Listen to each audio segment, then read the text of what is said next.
Welcome back to Confessions of a Cocktail Waitress.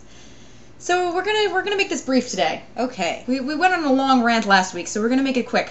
All right. To talk about. There's so much to talk about. Thanks, guys. But today, number one, when I bring the checkbook to the table, please do not have a domestic dispute over who is going to pay the bill. I don't want to have to call the police because your husband gave you a black eye because you took out your Amex before he took out his. It's just ridiculous.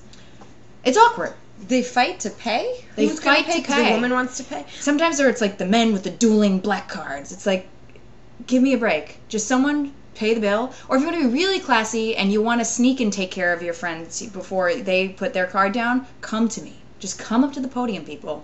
Everyone knows how it works. You know what I'd be more annoyed about, though? What? Are the people that sit there and all pretend they're going to pay and none of them want to pay, and then nobody pays the bill, and then you're sitting there forever waiting for somebody to pay. That happens too, and that's extra annoying. Or people that make out while you're bringing them the check after they've asked for it, and they would rather suck face than actually tip you.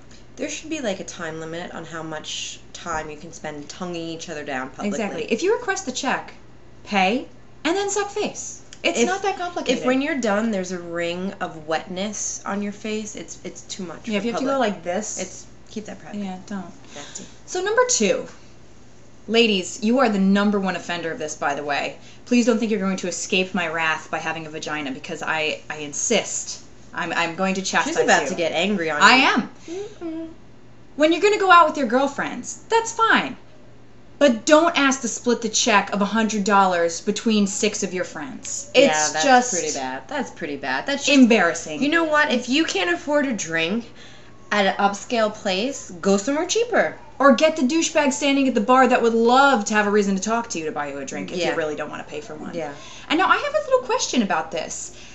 You know, working in the service industry, you tend to notice sometimes where, you know, people say, oh, stereotypes come from somewhere. And I'm really asking this genuinely. I'm not trying to be stereotypical or racist in any way. Mm-hmm. But I've noticed that the number one splitters of checks are large groups of Asian girls. And what they do is they have, let's say 10 girls, they order 6 drinks, split them all between them, and then they want to split the check 10 ways. Now that's an example and a facetious example at that. But I'm putting it out there so you understand what I'm saying. And what I want to know is, why do they split the drinks?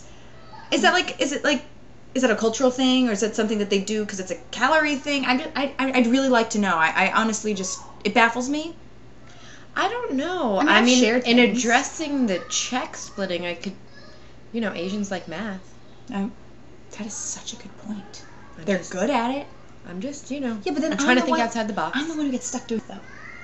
That was kind of funny. You're talking about vaginas. I'm thinking outside the box. I just wanted to say I like that. We spend most of our time thinking inside the box. I think that's probably the problem. That's true. You got to be extroverted sometimes. All right. And so moving on, if you can answer that question for us, please let us know. Moving on.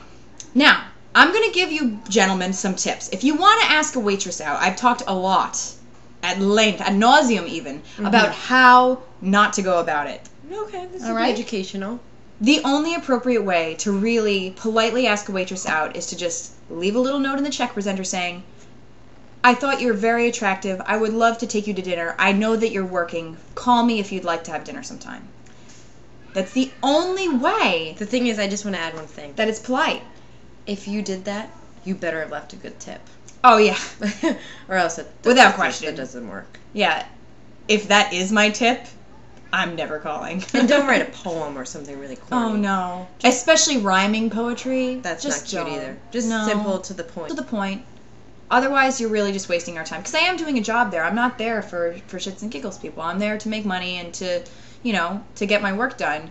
And if you want to try and have a conversation with me, even if you're a nice person, it's rather difficult for me to do it. And, So she's hot. Now you know how to pick up a hot waitress. Please don't come to my job to do that. She doesn't even have a job. This is her job. This is my job. Right here.